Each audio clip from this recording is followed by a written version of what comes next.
എന്റെ ജീവിതത്തിൽ ആദ്യമായിട്ട് ഞാൻ ഇങ്ങനെ സംഭവം കണ്ടത്. തന്റെ കൈകൾ ശുദ്ധമാണെന്ന് മുഖ്യമന്ത്രി. മകൾക്കെതിരായ ആരോപണങ്ങളൊന്നും തന്നെ ഏശില്ലെന്നും പിണറായി വിജയൻ നിയമസഭയിൽ പറഞ്ഞു. കാരണം ഈ കൈകൾ ശുദ്ധമാണ്. ഇതെല്ലാം കഥകള് നേരത്തെ തന്നെ കേൾക്കേണ്ടി വന്നിട്ടുണ്ട്.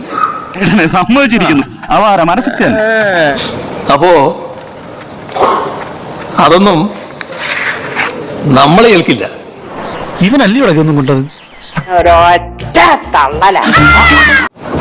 കാരണം ഈ കൈകൾ ശുദ്ധമാണ്.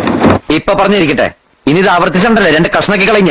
അതുകൊണ്ട് തന്നെയാണ് നേരത്തെ ഭാര്യയെ കുറിച്ചായിരുന്നു, ഇപ്പം മെല്ലെ മകളിലേക്ക് എത്തിയിട്ടുണ്ട്. താനും ഈ കേസിൽ പ്രതിയാണ്.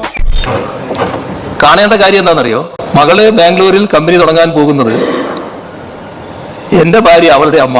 പണ്ഡിതനാണെന്ന് തോന്നുന്നു. അർത്ഥം പറഞ്ഞു കേട്ടില്ലേ? എന്റെ ലക്ഷ്മി, ഈ വീടിന്റെ മഹാലക്ഷ്മി.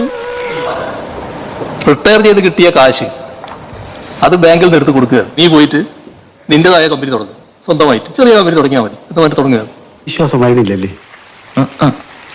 ഈ കഥയ്ക്ക് അങ്ങനെ ഒരു കുഴപ്പമുണ്ട്.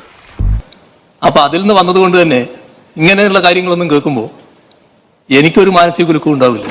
കണ്ണീര് തുടച്ചിട്ട് കുറച്ചുകൂടി വിശ്വസിക്കാൻ തോന്നുന്നല്ലേ. ഞാൻ പരസ്യമായിട്ടൊരു യോഗത്തിൽ പറഞ്ഞല്ലോ, മനസ്സമാധാനമാണ് പ്രധാനം. നിങ്ങൾ മനസ്സമാധാനത്തിന് നിരക്കുന്ന കാര്യങ്ങൾ മാത്രമേ ചെയ്യാവൂ. തെറ്റ് ചെയ്തെങ്കിൽ മനസ്സമാധാനം ഉണ്ടാവില്ല. തെറ്റ് ചെയ്യാത്തവരായി ആരുമില്ല ഗോപു എന്നാണല്ലോ. ബാക്കിയെല്ലാം കേൾക്കുമ്പോഴും തെറ്റായ കാര്യങ്ങൾ നമ്മളെക്കുറിച്ച് പറയുന്നത് കേൾക്കുമ്പോഴും ഉള്ളാലെ ചിരിച്ചുകൊണ്ടത് കേൾക്കാൻ പറ്റും. ആ ഉള്ളാലെ ചിരിച്ചുകൊണ്ട് കേൾക്കാൻ പറ്റുന്ന മാനസികാവസ്ഥയിലാണ് ഞാൻ.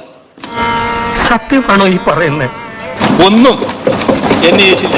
യേശാത്തത് ഇതുകൊണ്ട് തന്നെയാണ്. അതൊരു അഹംഭാവം പറച്ചിലൊന്നുമല്ല. ഈ കൈകൾ ശുദ്ധമാണ്, അതുകൊണ്ട് തന്നെയാണ്.